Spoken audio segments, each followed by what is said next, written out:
Hi, my name is Dean Trot Dog, speaking to you from my modest apartment near Surprise University in Houston, Kansas, where I am... What's that? No, I'm not the dean of anything. My name is Dean, where I am a graduate student at the journalism department, currently a doctoral candidate. At the moment, I'm working on a lecture titled, Did Journalism Begin with the Tower of Babel? For tomorrow morning's Journalism 101 class. Often students in a doctoral program here at SU are assigned a freshman level class, especially if they intend to find a place for themselves in the famous ivory tower of academics and research, as I know I intend to do. You bet. As soon as I got to SU, I knew right away this is my kind of life. My thesis, which will be published next semester, is not unusual here at SU in being an examination of journalism through the eyes of doubt. Because Surprise U was founded by the prophet of doubt, Oval Rubber, and the Church of Golly, which he founded in 1977, urges its members to practice doubt daily. It is no secret that the COG nurtures a strong but friendly influence on the university, maintaining a delicate balance between true academic freedom on one hand and a rigorous application of doubt upon which the church is based on the other foot. Many professors here will state quite openly that there is no pressure to teach a Gollyistically biased approach to science, literature, or any other discipline. Well, of course, you might reply. They have to say that if they want to keep their jobs. But a little more familiarity with the atmosphere here at SU makes it clear that doubt comes from the top down. Pastor Rubber, or the Rubber Man, as he is familiarly known on campus, is the doubter's doubter. And he makes clear to anyone that he doubts Golly the prophet just as much as he would any other strong force influencing society or our way of life. So there have been many theses in the past concerned with the intersection of truth and doubt, or of truth and surprise, even of truth and the more recently posited third leg of Gollyism, confusion. But I believe that I am the first to go on record with the thesis arguing that Gregg and Nolan foreshadowed Oval Rubber and Golly of Nazareth in some of their parodies of modern evangelism.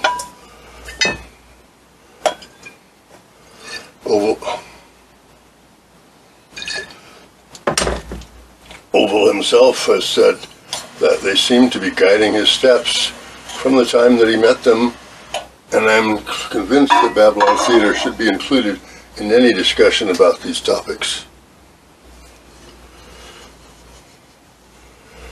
With slogans such as, "It is easy to believe something if there is no alternative," and "When we say you, we mean you," Babylon Theater, which coincidentally has just become a majority stockholder of Surprise University, can take on doubt and surprise and even Golly and the great man cult with the kind of authority that only comes from experience.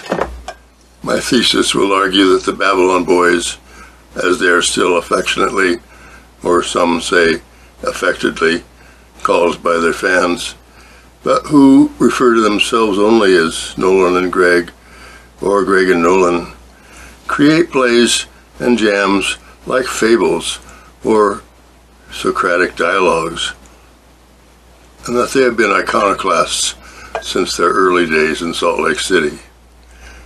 Do you know what an iconoclast is, ladies and gentlemen? An iconoclast is one who chops the heads off the institutional idols of their day, exposing the power that these institutions have over the people. An iconoclast often gives the impression that they can see through the propaganda. They appear throughout history as if on cue. I think that two of the best in our times have been Gregg and Nolan, and that in their role as humorists, or comics as they call themselves, they have been educators as much as anything. Examples abound in their published works. Let's hear a little of the defendant, one of their early plays. The accused or any other private citizen uses colloquialism or vagary or any other private pleasure in his home or orifice, but in the matter of the public forum of this court, this issue becomes one of legal devolvement. So on that point, please reword your question. And don't say that kind of thing again.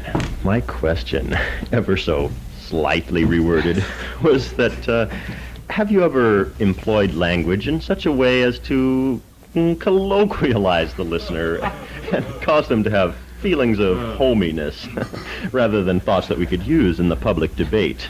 In other words, were you appealing to their gross emotions, or were you appealing to their better intellect? That seems to me to be the final criterion for language. Thank you. I don't know what to say. I'm confused. You said you'd ask me a question, and I've forgotten. What was the question? The question is, are you innocent or guilty? Your Honor, may I make a statement? Your Honor, I think this Mr. People, may I speak a private moment with the witness? Well, of course. You realize that if you plead guilty to this charge, you're going up the river, and neither of us will ever see the outside of this courtroom again. I know, So but you've got what to am I going tighten to up. say? I mean, I can't say I didn't say it, and I can't say that I have any respect for the people. So what am I going to give him with all these people If you said watching? it, admit you said it, but point out how good you are in your heart. Oh, yeah, right. The good heart speech. I remember. Yeah. Well, I'm just so nervous. You know, you got to give me that question. Your wait till Honor, you can keep- we get on with this, please? The witness has had his time out period. All right. Thank you, Your Honor. Your witness, prosecution's witness. Mr. What's the name? Crosby. It is true, is it not, that on the evening of May 31st you did make a speech in which you pointed out or used the sentence, "When the toughs get going, the goings get tough." Did you not? I believe the wording was, the going gets tough. No, it's tough gets goings. No, it's when the goings got tough, like hair, you know. Objection. Yes, Mr. Utah? We've been distorted out of the real I beg your pardon? phrase for the court. Could we read into the court record what the actual phrase was? Would the clerk please read that? When the toughs get going, the going... Oh, excuse me, Your Honor. When the going get tough. No, I know. Here, the tough. When the goings get tough, the toughs get going. Good work, clerk. Thank you, clerk. Now, as this clip makes clear, Babylon Theater did not use humor in this instance in order to make fun of certain types of people, but rather to illustrate the ways that language can be used by one type of people against another. The defendant is subtitled A Grammar Trial. It is an educational satire devised to show the lows that public discourse had reached in the America of the late 60s and early 70s. Now, how about this? We don't like that sort of Hey, stuff. I don't understand it either. Call in You the know- professor and you ask know- him what that means. Hey, Prof, Hey, yeah? get on in here. What seems to be the problem? This here store owner called Max Called us here. hooligan. A hooligan. Oh, I did, huh? Oh, yeah. Is that right, Pop? Well, you guys are nothing but a bunch of, scallywags. You're a pest to society. What do you ride around on these bikes What's- for, pestering people like me? I'm trying to do an honest business here. Honest? Hold on there, old timer. What he meant was that we don't want to have to give you any trouble, but we do need some food and a little beer, like about 12 cases, and if you could just please put it into this box, we'll be on our way right away. Thanks very much. Right. That's right. Is this a holdup? Well, I don't know, is it? Some people call it It's up that. to you, I I guess. don't know. Hey, Professor, there's a cop coming. I don't care, we ain't done nothing. You gonna load up those six-packs or not? I don't know. You better hurry up and decide, mister. We got no time to sit around here waiting. Well, I can't just give you... Okay, buddy. Oh, okay, grab those six-packs. All Let's right. go. Everybody out! Come on, out the back way. Hey, there they go now, Chief! Hey, they're getting on those bikes! Look, call in, ask for some roadblocks or something. Oh, they're getting away, they're getting away!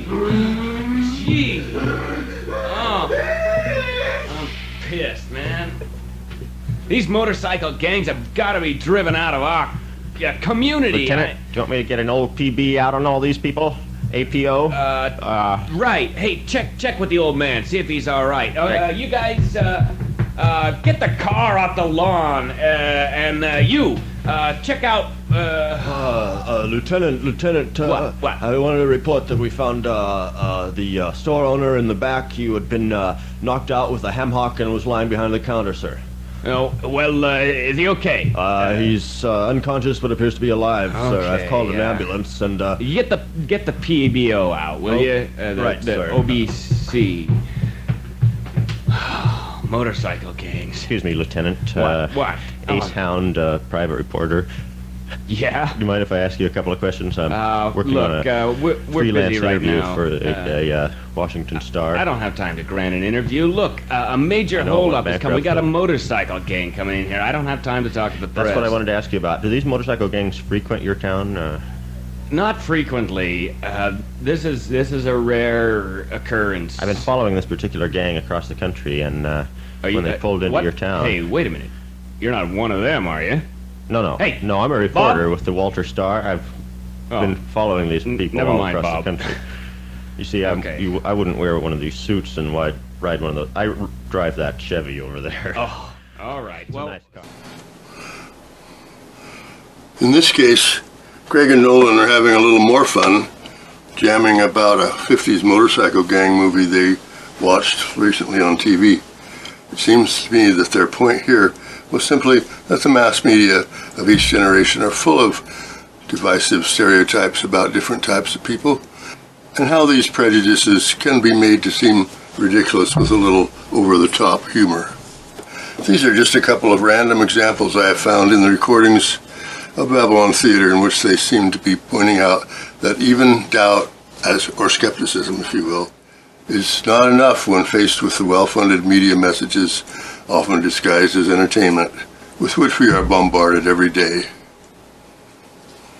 This concludes our little visit, my obvious attempt to influence the doctoral committee in my behalf. Thank you. I'm Dean Trot Dog, asking, are you late for class?